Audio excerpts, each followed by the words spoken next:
കോട്ടക്കൽ നഗരസഭയിൽ സാമൂഹ്യ സുരക്ഷാ പെൻഷനുമായി ബന്ധപ്പെട്ടുകൊണ്ട് ഇന്ന് ധനകാര്യ വകുപ്പിൻ്റെയും നിർദ്ദേശപ്രകാരം വിജിലൻസിൻ്റെ പരിശോധനയിൽ ഏതാണ്ട് 2015-21 കാലഘട്ടത്തിൽ ഉള്ള പെൻഷൻ അപേക്ഷകരിൽ 38ഓളം വരുന്ന അപേക്ഷകർ അനർഹരാണ് എന്നുള്ളൊരു വിവരം കണ്ടെത്തിയതായിട്ട് മനസ്സിലാക്കാൻ കഴിഞ്ഞു.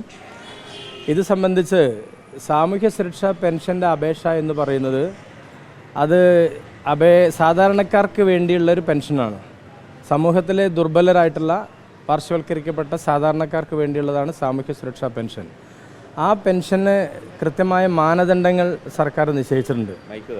നേരത്തെയുള്ള മാനദണ്ഡങ്ങളല്ല, ഇപ്പോൾ കുറച്ചുകൂടെ മാനദണ്ഡങ്ങൾ ഒന്നുകൂടെ കർശനമാക്കിയിട്ടുണ്ട്.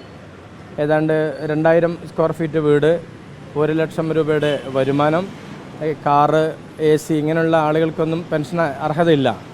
പക്ഷേ നിർഭാഗ്യവശാൽ കോട്ടക്കൽ നഗരസഭയിലെ ഇന്ന് കണ്ടെത്തിയെന്ന് പറയപ്പെടുന്ന ആളുകൾക്ക് ഇത്തരത്തിൽ ഉള്ള ഈ മാനദണ്ഡങ്ങൾക്ക് പുറത്താണെന്നും അനർഹരാണ് കണ്ടെത്തിയതെന്നുള്ളൊരു വിവരമാണ് കിട്ടിയിട്ടുള്ളത്. അത് എന്തായാലും അതീവ ഗുരുതരമായിട്ടുള്ള സംഭവമാണ്. അത്തരം പെൻഷൻ സ്വാഭാവികമായിട്ടും ഒരു പ്രോസസ്സിലൂടെയാണ് പെൻഷൻ കൊടുക്കുന്നത്. ഉദ്യോഗസ്ഥന്മാർ, റവന്യൂ ഇൻസ്പെക്ടർമാർ അവരാണ് ഇതിലെ ഈ സാമൂഹ്യ സുരക്ഷാ പെൻഷൻ പരിശോധിക്കുന്ന, ബന്ധപ്പെട്ട അപേക്ഷ കിട്ടിക്കഴിഞ്ഞാൽ വീടുകളിൽ പോയിട്ട് റിപ്പോർട്ട് കൊടുക്കുന്നത്. മറ്റൊന്ന് ICDS സൂപ്പർവൈസറും. ഇങ്ങനെ 2 ഉദ്യോഗസ്ഥന്മാരും അതുപോലെ തന്നെ മുനിസിപ്പാലിറ്റി ചുമതലപ്പെടുത്തുന്ന മറ്റു ഉദ്യോഗസ്ഥന്മാരൊക്കെയാണ് ഇത്തരം പെൻഷൻ്റെ ചുമതലക്കാർ. അവർ പരിശോധിച്ചിട്ട് ആ പരിശോധനയുടെ അടിസ്ഥാനത്തിലാണ് ഈ പെൻഷൻ കൊടുക്കേണ്ടത്. അത് ആ പരിശോധനയ്ക്ക് ശേഷം ക്ഷേമകാര്യ സ്റ്റാൻഡിംഗ് കമ്മിറ്റിയിൽ വരും. തുടർന്നാണ് അത് കൗൺസിലിലേക്ക് പാസ്സാക്കുന്നത്. സ്വാഭാവികമായിട്ടും ജനപ്രതിനിധികൾ എന്ന രൂപത്തിൽ പെൻഷൻ്റെ അപേക്ഷ വരുമ്പോൾ അത് സൂക്ഷ്മമായിട്ട് ജനപ്രതിനിധികൾ പരിശോധിക്കണമെന്നില്ല. ഈ ഒരു സ്ക്രൂട്ടിനൈസ് ചെയ്ത് വരുന്ന ഒരു പ്രക്രിയ അല്ലെങ്കിൽ ഈ ഒരു പ്രക്രിയയിലൂടെ വരുമ്പോൾ അത് കഴിഞ്ഞ് വരുന്ന പെൻഷൻ സ്വാഭാവികമായിട്ട് പാസ്സാക്കി പോകുന്നു എന്ന് മാത്രമേ ഉള്ളൂ. പക്ഷേ ഇപ്പോൾ നമ്മൾ കാണിക്കുന്നത്, ഇപ്പോൾ വന്നിട്ടുള്ള സംഭവം എന്ന് പറയുന്നത് വളരെ ഗൗരവമാണ്. കൂടുതൽ സൂക്ഷ്മമായ പരിശോധനയും വളരെ സൂക്ഷ്മത ഒന്നുകൂടെ ഇത്തരത്തിൽ അപേക്ഷ വരുമ്പോൾ ജനപ്രതിനിധികൾ കൂടി ഇത്തരം അപേക്ഷകൾ കാണേണ്ടതും പരിശോധിക്കേണ്ടതുമാണ് എന്നുകൂടി ബോധ്യപ്പെടുന്നതാണ് ഈ സംഭവം. എന്തായാലും ഇത് പരിശോധിച്ച ഉദ്യോഗസ്ഥന്മാർ അതുപോലെ തന്നെയുള്ള ആളുകൾക്കെതിരായിട്ട് കർശനമായ നടപടി ഈ കാര്യത്തിലുണ്ടാവണം.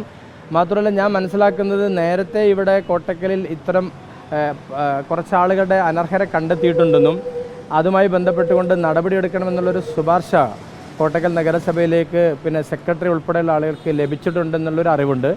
അങ്ങനെയാണെങ്കിൽ അത് അതീവ ഗുരുതരമാണ്. അതിന് സ്വാഭാവികമായിട്ടും നടപടി എടുക്കേണ്ടതായിരുന്നു. അത്തരത്തിലുള്ള നടപടിയും കാര്യങ്ങളൊന്നും നഗരസഭയിൽ നിന്ന് എടുത്തിട്ടില്ല. അങ്ങനെ എന്തെങ്കിലും ഒരു നോട്ടീസോ നടപടിയോ പോയിട്ടുണ്ടായിരുന്നെങ്കിൽ പിന്നീട് ഇത്തരം ഒരു അപേക്ഷ വരാൻ സാധ്യതയില്ലായിരുന്നു. അപ്പോൾ എന്തായാൽ പോലും ഇത് സംബന്ധിച്ച് വളരെ ഗൗരവമുള്ള വിഷയമാണ്.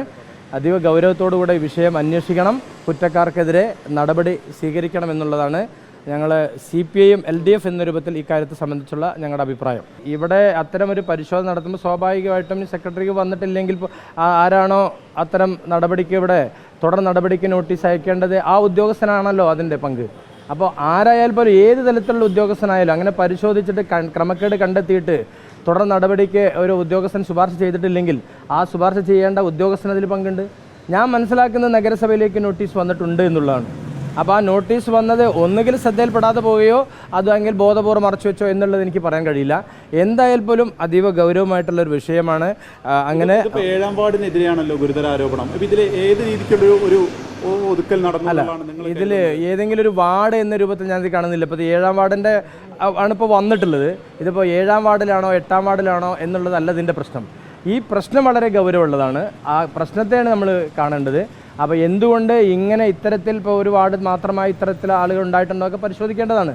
അതിൻ്റെ വിശദാംശങ്ങളെ സംബന്ധിച്ച് ഇപ്പോൾ എൻ്റെ ലിസ്റ്റ് ഇപ്പോൾ എൻ്റെ കയ്യിലുണ്ട്. ഞങ്ങൾ പരിശോധിച്ച് വരുന്നുള്ളൂ എന്താണ് അങ്ങനെ സംഭവിച്ചിട്ടുള്ളത്. അപ്പോൾ എന്തായാലും ഇത് വളരെ ഗൗരവമുള്ള വിഷയമാണ്. അതീവ ഗൗരവത്തോടുകൂടെ ഇത് കാണുകയും ബന്ധപ്പെട്ടവർക്കെതിരെ നടപടി. സാധാരണ ആളുകളെ സംബന്ധിച്ചിടത്തോളം എന്താ ചിലപ്പോഴും അവർ പെൻഷൻ അപേക്ഷിക്കുന്നേ ഉള്ളൂ. അവർക്കിതിൻ്റെ മാനദണ്ഡങ്ങളോ കാര്യങ്ങളൊന്നും ചിലപ്പോൾ ഒരുപക്ഷെ കൃത്യമായി അറിഞ്ഞോളുന്നില്ല. പക്ഷേ ഉദ്യോഗസ്ഥന്മാർ സ്വാഭാവികമായിട്ടും ഇത് പരിശോധിച്ച് വീട്ടിൽ പോയിട്ടാണ് പരിശോധിക്കുന്നത്.